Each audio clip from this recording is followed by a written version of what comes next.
For a few minutes on this morning. I don't know who I'm talking to on this morning, but look at your neighbor and tell your neighbor, say neighbor, I don't know what you're going through or who you have been depending on. But on this Sunday morning, one thing is for certain. God's got a blessing for you. You may be seated in the presence of the Lord. God's got a blessing for you. That's good news. I don't know about you all, but I can stand a little blessing right about now. Don't even have to be a full blessing, Deacon Towns. Right now, I'll take a half of a blessing. Am I preaching to anybody in this house that be honest enough to say, you know what, Pastor, I've been struggling. I've been struggling for too long, so you don't have to give me a whole blessing, but I'll take a half of a blessing. As we look back over our lives, all of us in here on this morning can testify to the fact that God has been good to us. As a matter of fact, on this Mother's Day morning, we woke up on this morning out of the goodness of God. You made it here on this morning out of the goodness of God. Believe it or not, church, you dressed yourself up on this morning out of the goodness of God.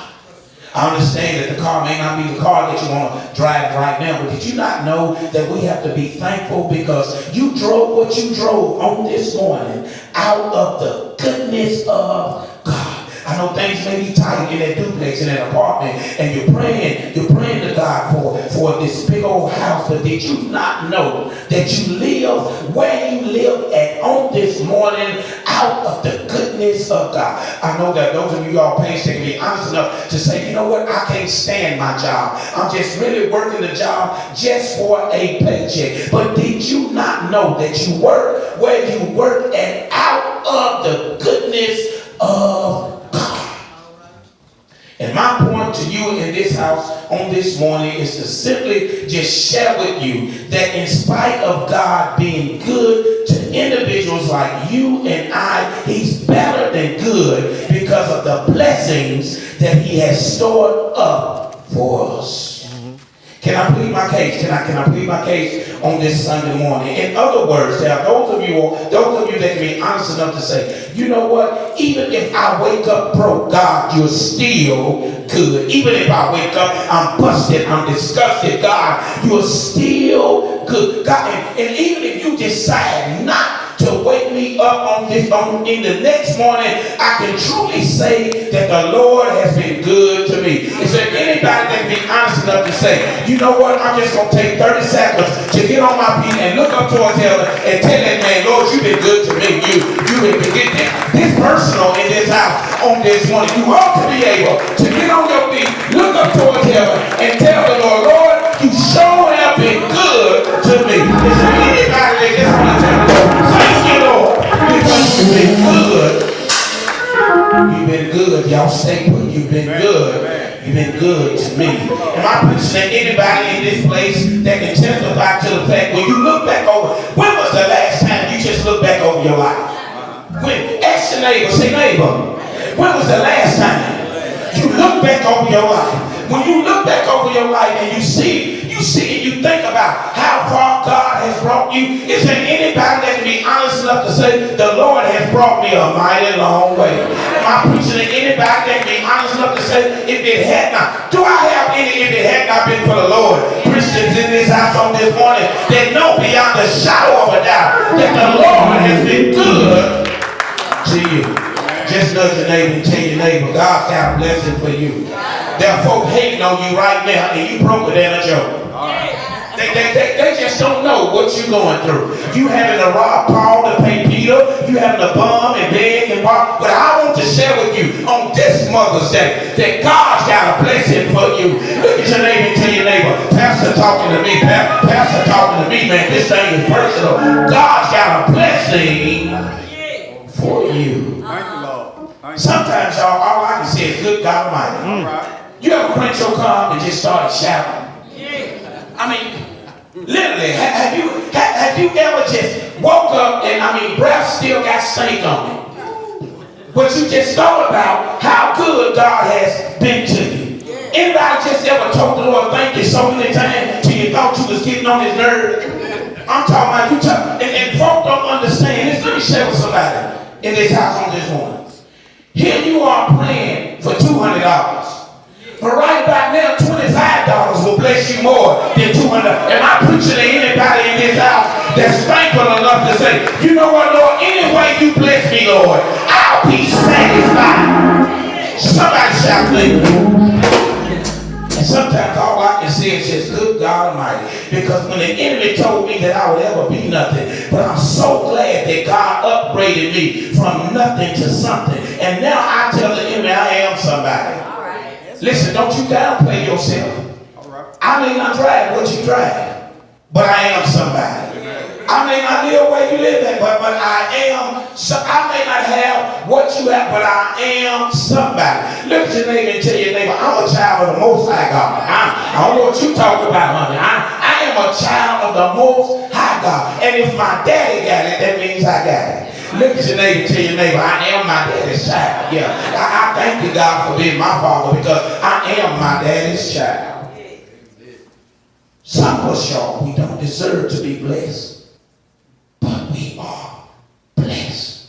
And here we are, never understood, figured out. If you look within this whole fourth chapter of First Chronicles, Curtis, I never understood how God took the time out to throw a blessing in the middle of a family reunion. Look at the scripture text. All it was a big old family reunion that was going on. Because he was naming all of the different tribes and the kinfolk. But even in the midst of it, he said, let me throw in verse 9 and 10.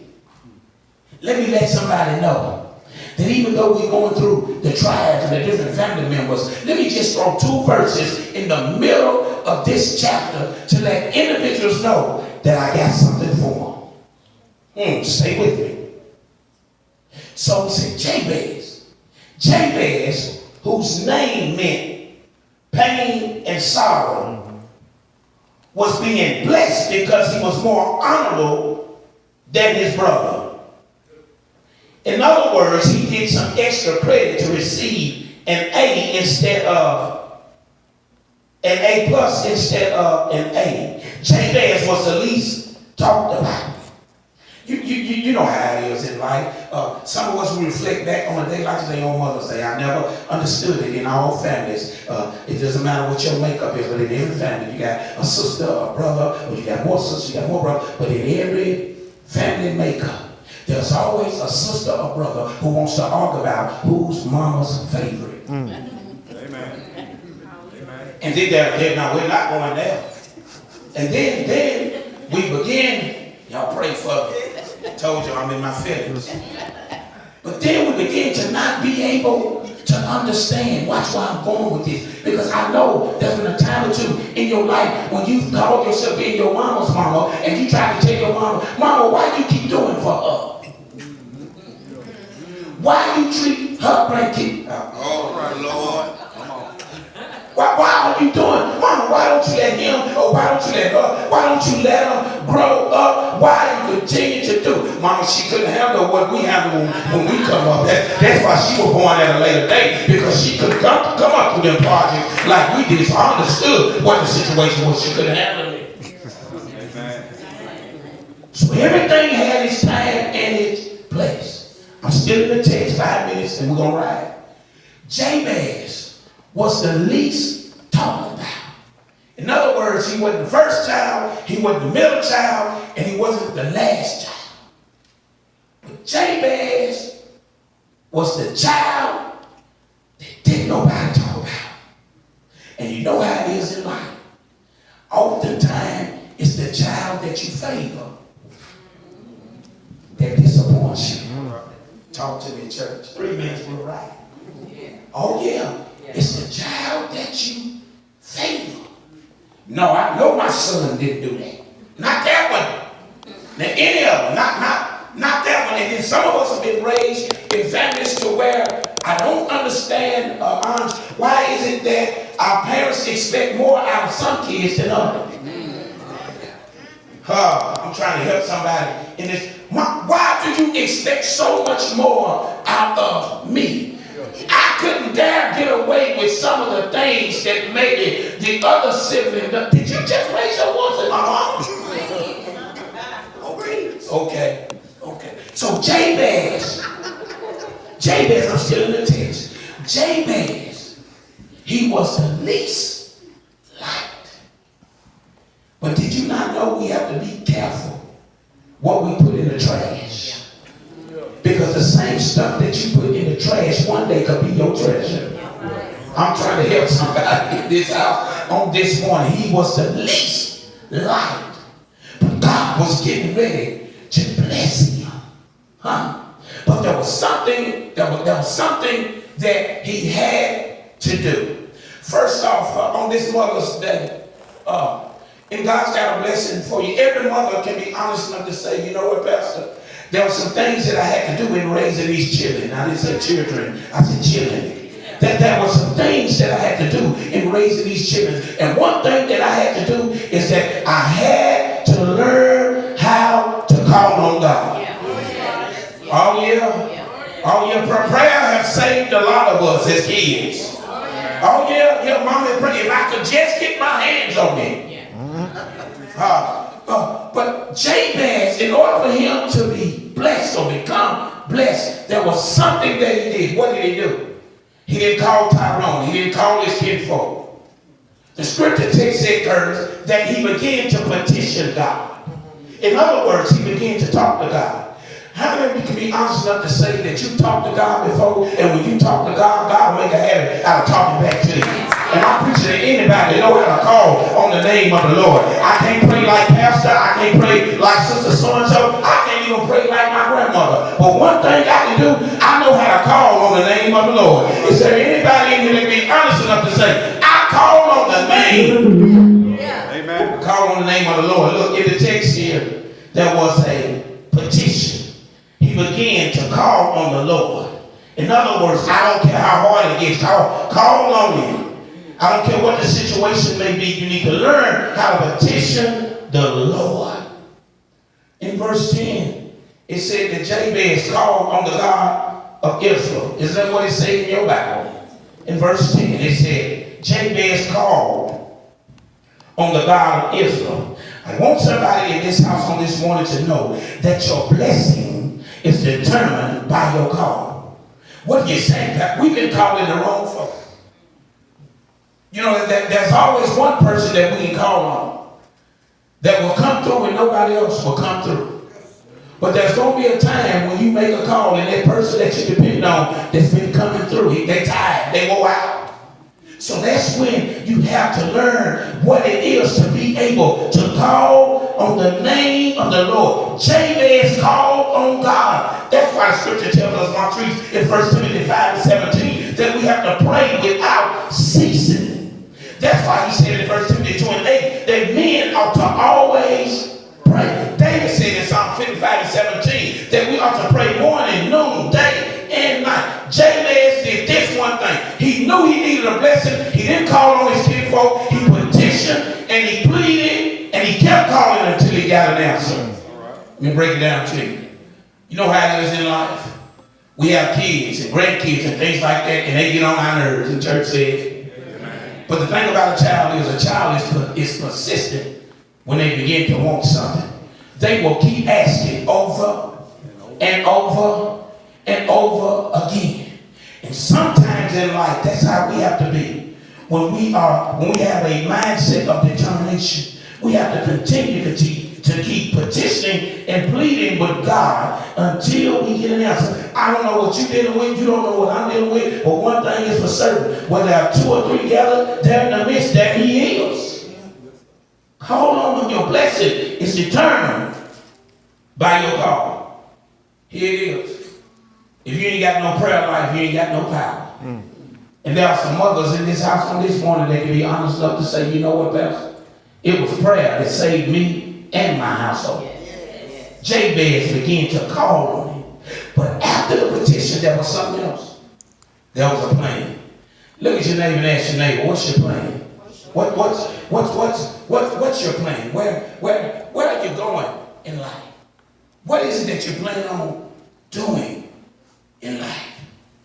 There was a brief misunderstanding, I think it was about a day or so in my household, because I was trying to figure some things out as the master's degree came into play.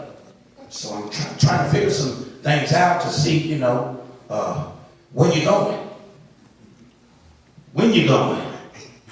Just trying to maneuver some things. And in that conversation, I was told, I'm working on some things, and if somebody's trying to figure out which job and things like that, please tell them they don't need to talk to you. Here is my number. So sometimes in life, our plan is not their plan. But the good part about it is simply this. Everybody that wants to become something in life, you got to have a plan. So after he began to call on God, he petitioned, then there was a plan. See, sometimes in life, y'all, even though God is omnipotent, he's omniscient, he's omnipresent. In other words, he knows all, he sees all, and he hears all. Even though God is God, sometimes he likes to hear us tell him what we want. What is it? Right now, if you could have 3 blessings from God, could you explain it in detail? Don't just tell God you need money. Share with him why you need money. What's your plan? If God was to bless you with $1 million right now, and you didn't have a plan, within a month you'd be broke. I'm trying to help somebody. But when you begin to stick to the plan, after the petition, Jabez had a plan. So the plan is what you want him to do. Sometimes God, he knows our heart, but he wants us to speak the plan. That's just like the scriptures that tell us, we have so many people tell us, I'm just going through. Okay, but the scripture says, if you see that there is a mountain, in order for that mountain to be removed, you got to speak to it. Oh God, I'm just praying that you bless me with a job. You got to fill the application out. You want God to do the rest and all that? So in other words, if you do your part, God will do the rest. There must be a plan. The power of life and death, it lies in the tongue. I was sharing with an individual yesterday. We've been lied to in life. There are people that say words don't hurt, words do hurt. That's one of these lies that's ever been told. Our words don't hurt. I don't care what they're saying. Yes, you do. Because if you didn't care what they were saying, you wouldn't pay any attention. Words do hurt. The power of life and death, it lies in the tongue. So we got to learn how to speak to God. Talk to that man. But this is what Jabez did. Jabez said, I'm tired of praying for everybody else. You ever been down that road? Where it seems like you've been praying for everybody else and everybody around you get blessed. Anybody ever been down that avenue? Everybody around you, it seems like, is getting blessed. So Jabez says, he says, after you petition God and you stick to the plan, Jabez says it becomes personal. How's it personal, Pastor? Everything in that text, he said me, my, and I. And I don't know what school you went to, but me, mine, I, those are personal pronouns. Jabez said, it's personal. In other words, he says, what my sister always says, I don't mean any harm, but I have to pray for me. In other words, he said, this thing is personal. In the text, he says that thou wouldest bless me. He said to enlarge my coast, that thine hand might be with me. Look at your neighbor, tell your neighbor, this blessing is personal. In other words, Jabez said, sometimes you have to become personal with God. Here it is, and I'm done. So, after the petition and after the plan, Somebody needs to know this. This blessing right here, God's going to protect it. Huh? How many of you ever had a blessing stolen from you? Okay, let me drive down your avenue. 2 minutes and we're riding. Get ready, grapes. I'm going to cut your check. Show me your check. Listen. Listen. Let me show you how God operates. You need to know that this time around, your blessing is protected. Oftentimes, we have allowed the devil to come in and steal our blessing. You want to know why? Because you didn't have any coverage around your blessing. You didn't even have liability around that blessing. Pastor, I still don't get what are you saying? It's just like when you filed your taxes and you went to him and her, which is H&R Block, and you seen the money that you was going to get back. And out of all of the money that you were going to get back, they asked you one simple question. Do you want to protect these finances? In other words, because sometimes we forget that certain kids are not our kids. So they give you the right, as you claim whatever you are claiming, they are giving you the right to be able to protect what you may have thought was yours that was not yours. I'm trying to help somebody in this house on this morning. So you're looking at the situation. You're thinking, man, I'm getting ready to get $3,000, $4,000, $5,000 back. I ain't worried about that. Yeah, y'all go ahead and protect me with that coverage.